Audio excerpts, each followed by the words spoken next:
আর এবার চাকরিজীবীদের জন্য একটা সুখবর।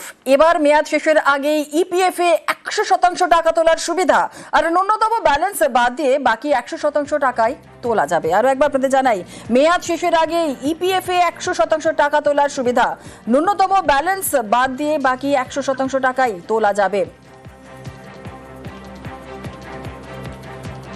সুবিধা পাবেন প্রায় 7 কোটি চাকরিজীবী।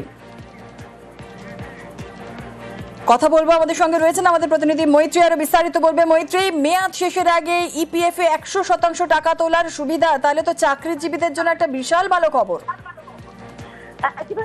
এর পর্যন্ত নিয়ম ছিল ইপিএফ যেই 75% টাকা উইথড্র করা যেত একমাত্র আনএমপ্লয়মেন্টের ক্ষেত্রে, কিন্তু এবার এই যে ন্যূনতম একটি ব্যালেন্স মেনটেন করে বাকি টাকা পুরোটাই তুলতে পারবেন এমপ্লয়িরা, যাতে তাদের যে কোনো রকমের এমার্জেন্সি পরিস্থিতির মোকাবিলা করার জন্য তাদের যে টাকা সেই টাকা তারা তুলতে পারবেন।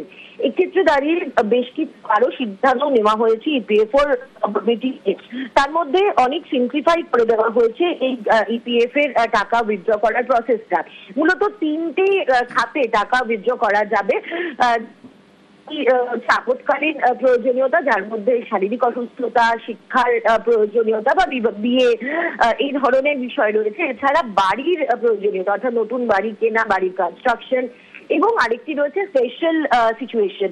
এবং সেই পরিস্থিতি কোনো বিশেষ পরিস্থিতিতে দাঁড়িয়ে কাউকে টাকা তুলতে হচ্ছে, সেক্ষেত্রে তাকে ব্যাখ্যাও দিতে হবে না, এবং গোটা প্রসেসটাই ডিজিটাল করা হয়েছে। অর্থাৎ পুরো উইদাউট এনি পেপার সাবমিশন এই পুরো টাকাটা এমপ্লয়িরা উইথড্র করতে পারবেন।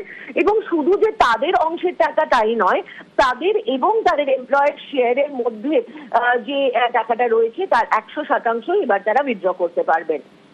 বেশ, ধন্যবাদ।